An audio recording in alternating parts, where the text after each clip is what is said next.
For those of you who have not met me, I have worked the last year or so on e-fairs, which used to be called book clubs, with a good handful of you, and of course Jennifer here, who is going to speak with me. It says we're going to talk about book clubs, but when I started getting going on this, I realized that after talking with Joel, Tim, about doing something like this, that we haven't had a lot of people who have spent time in a classroom actually speaking with a teacher. And I wanted to take this as an opportunity for us to really, instead of digging in too much into the science of book clubs, that sounds funny when I even say it, but we'd talk a little bit about what's really important to teachers, about reading, about literacy, about building their classroom. And Jennifer was somebody who worked with us from the very beginning when we started the book clubs project. And she's a teacher at Bells Crossing. Jennifer, why don't you tell us a little bit about your experience as a teacher over these past years? I've been at Bells Crossing teaching 4th grade for 14 years. Before that, I taught about 6 years. I did a 3rd grade position, a 6th grade position. I taught computers in a small private school for 1 year, which was interesting. Preschool for a couple years while my kids were growing up. So that's where I met, 14 years in 4th grade. Yeah. So we visited your classroom a handful of times, myself, Jody, Joel, Tim was there. We even brought Ajay and Tony, who are in our executive team. And all of us were struck by how nice it is, how well curated it was, the decor of it, the structure of it. It's just a great looking room. But how important is that to students? When you're putting together, we always just kind of see and we say, oh, this is nice, I like it. There's some little storage and things like that in books. But how important, what does the classroom environment bring to performance? How important is it to set something up like that? I think it's really important.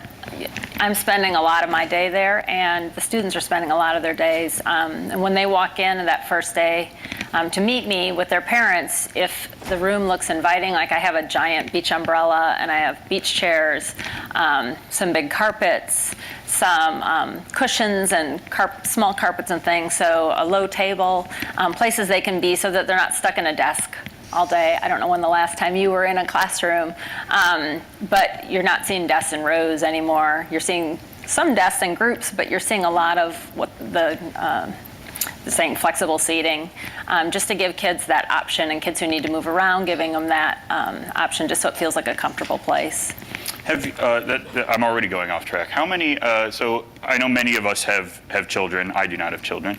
But how many of you, aside from just like picking up your kids, have spent time in a classroom, say, in the last year? That's pretty good. We got about, I don't know, a third. What do you think that is, loosely estimated? So it is a lot different. I know it was for me when I first went up there and visited it. So you had a great classroom library, I thought. We talk a ton here about classroom library. We have a product that manages classroom libraries. How do you, I would say, how have you built that over time, right? In terms of just building the extensiveness, the selection, things like that?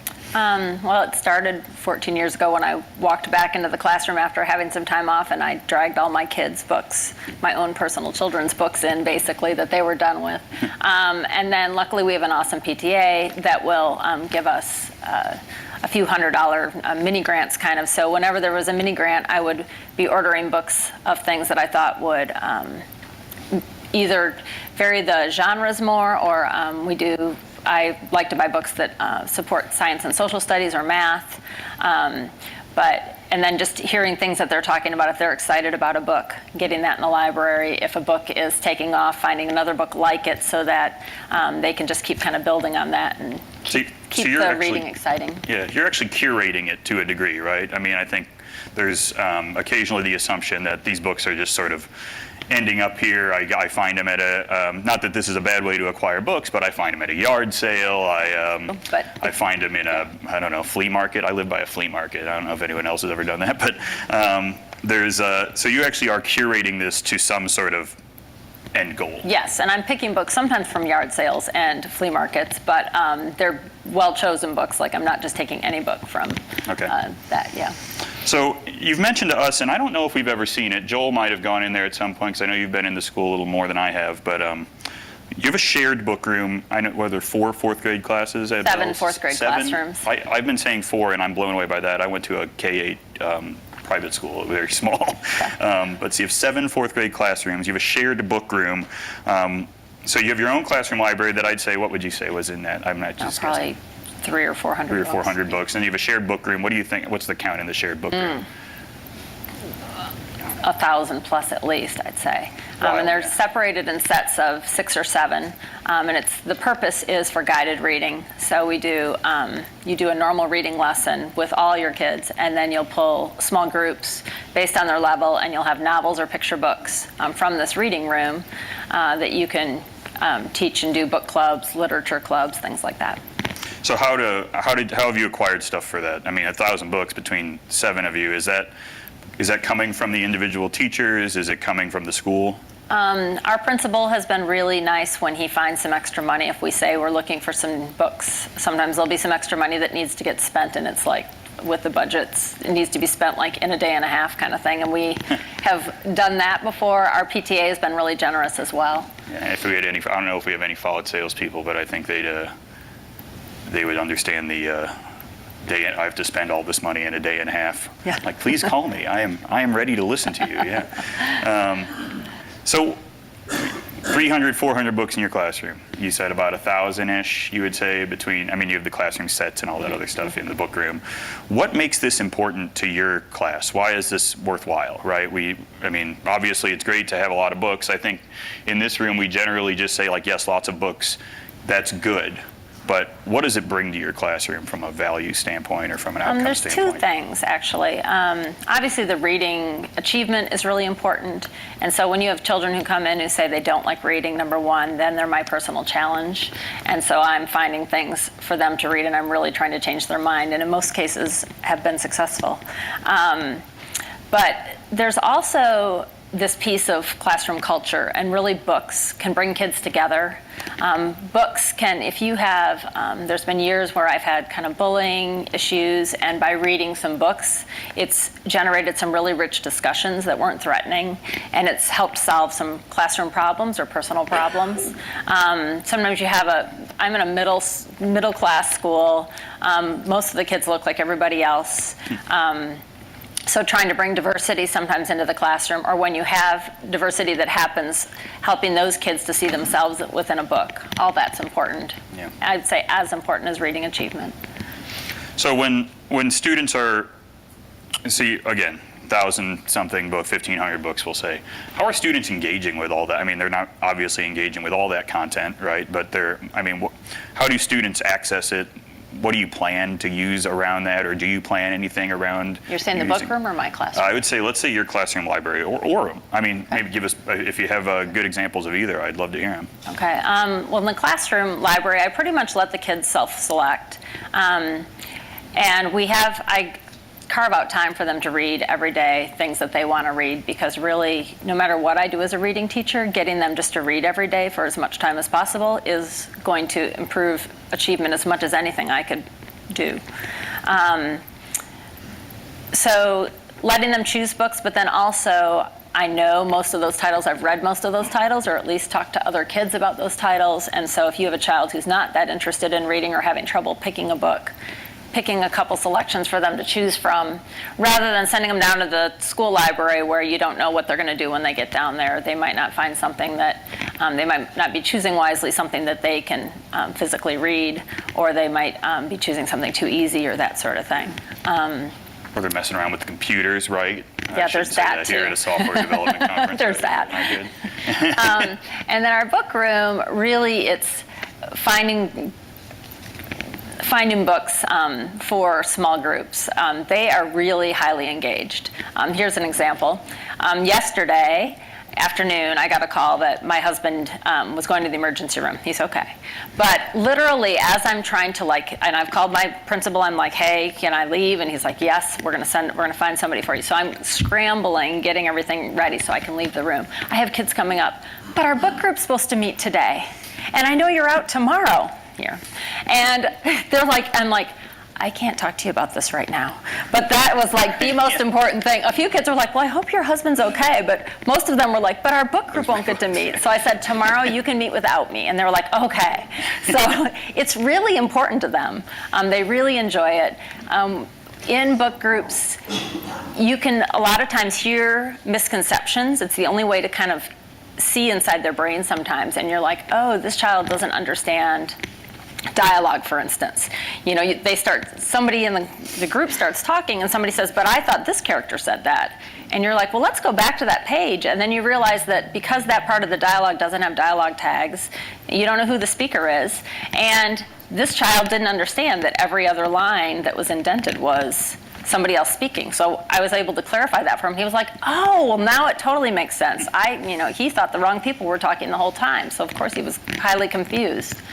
Another book club group recently, we were reading Lamar's Bad Prank and the Bubba-Sized Trophy. I think it's called something like that.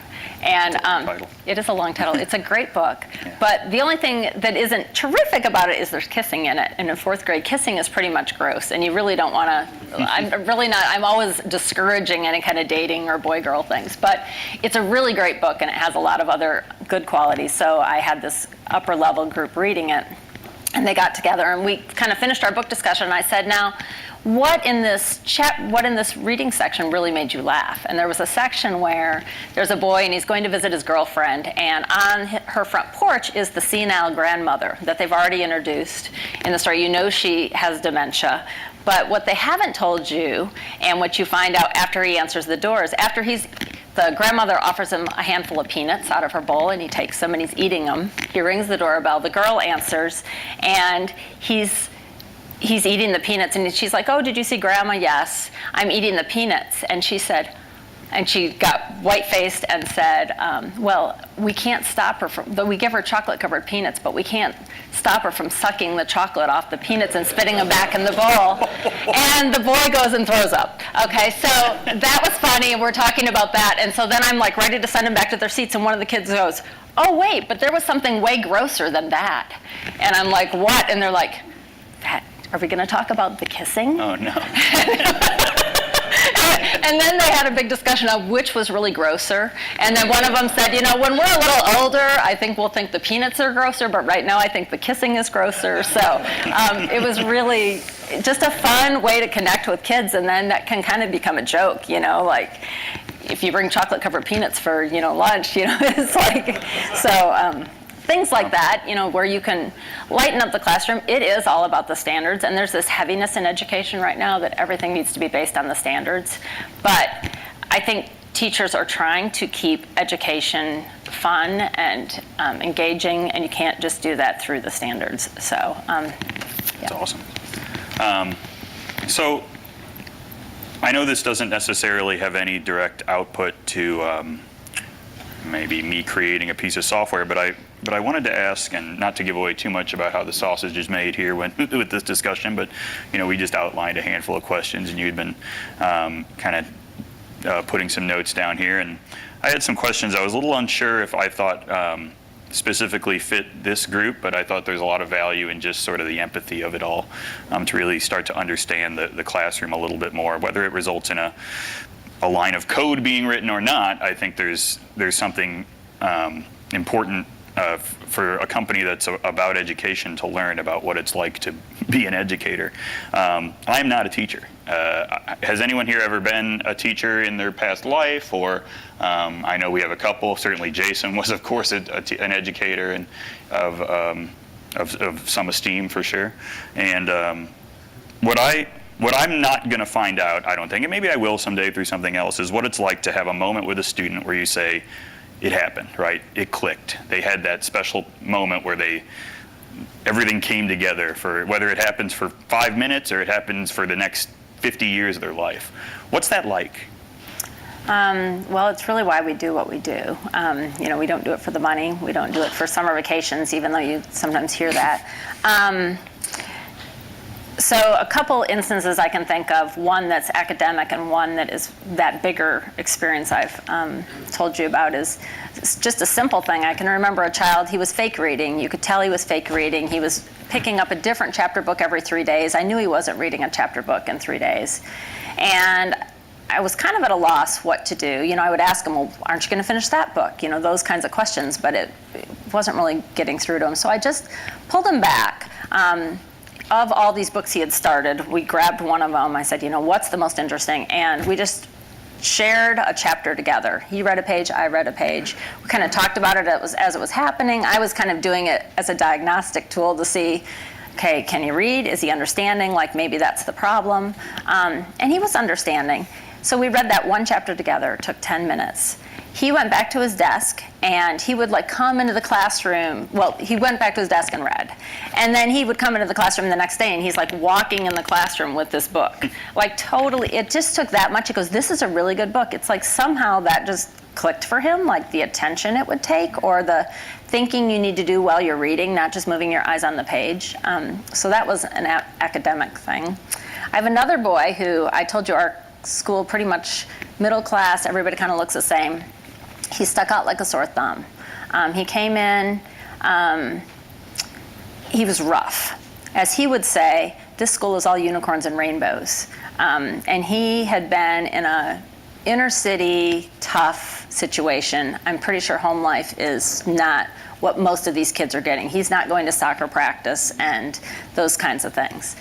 So he would behave in my classroom, but anytime he got outside the four walls, he was horrible. And everybody in the school would be like, I can't believe you have that kid in your class. I'm like, he's a great kid. He just doesn't do well outside. He was fighting kids. He was doing all kinds of things. So I found this picture book called The Bad Seed.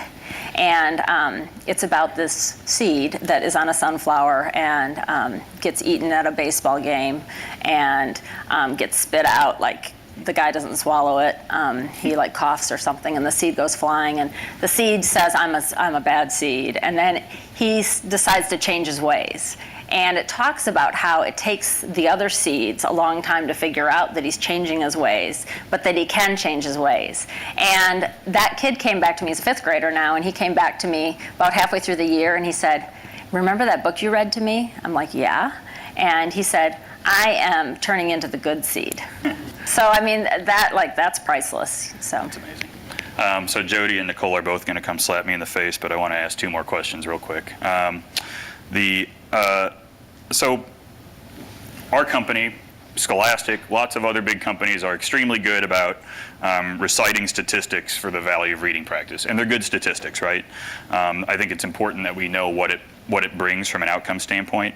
But what about an experience where you had a student read a book, they took something home, and it changed maybe their performance or their outlook or something like that? I mean, you kind of described one right there, but yeah, I don't know if you've ever had anything where, say, all of a sudden somebody picked up a book and it just like made sense to them all of a sudden. Yeah, that definitely has happened. I've had, like I'll hear from parents and say, I couldn't get my kid to go to sleep last night. They were reading, and that was not something that was their family culture before that. So that's great. But one of the fun ones was after having a book club, two of the kids from the same book club were in the same carpool, got in the car, were discussing the book still.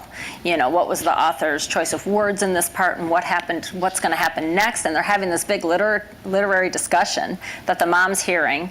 And then they get home and they eat dinner, and after dinner they go outside and they're standing in their cul-de-sac, their neighbors, standing in their cul-de-sac, and the conversation is continuing about this particular book. Yeah. And she emailed me and said, this is unbelievable. Like, I've never had my child want to discuss a book outside of class. So, and when students discuss books, that's really what learning is. When you think about, when you read a book and then you talk about it with somebody else, they bring something else usually to your understanding of the book as well. That's amazing. I can't, well, there's so many things I miss, I feel like we can miss in the experience here, but So the whole industry, and Jason just talked about this, and I don't want it to sound like I'm undermining that, but we focus very hard on standards, maintenance, and that stuff's important. And I saw you nodding your head as Jason was talking about that, because you were like, it seemed like he was on the right path in your mind. And those are so obviously very useful things. But you didn't become a teacher because you like to manage standards, right? And that's part of the reason that applications like ours get developed, is so it's not as hard to do. But why did you become a teacher? When did you know you wanted to be a teacher? I used to play school when I was a little girl. And so with my stuffed animals. So I think I always wanted to be a teacher, and I always kind of had that nurturing personality. It's funny because my mom will deny this, but I can remember saying to her, riding in the car, and the teachers were actually striking at our school, and she let me out. And I said, I want to be a teacher. And she said, why would you want to be a teacher? Anybody can be a teacher. And she says, she never said that, but she really did. But you do it to make a difference. You do it to make a better citizen, to get kids who have compassion. I have kids coming back all the time. I just had a girl come back. She's a junior, and she wanted to job shadow me. That was last Friday, and hearing what she's doing with her life. And she had she had been ill in my class, and I visited her in the hospital, which I had totally forgotten about till she said, I totally missed my fourth quarter, and you came and visited me. I'm like, I completely forgot that. And she told about some of the things that had happened in her life that had been really hard, and she was like, she's going to college and she's working hard this summer to get a car. This was her comment. How many 16-year-olds have you heard say this? So I'm going to work as much as I can this summer because I want to earn my own car, because I think it'll mean more to me than my grandparents giving me a car. Wow. Who says that? And Right. Not that anything I've done has done that, but those are the kinds of people you want in this world. It's amazing. And certainly all of us here thank you for being the type of person who is willing to make those big differences in the world. And we're doing our best to provide, to help you in making it easier so you can have those special moments. But our appreciation for coming out here.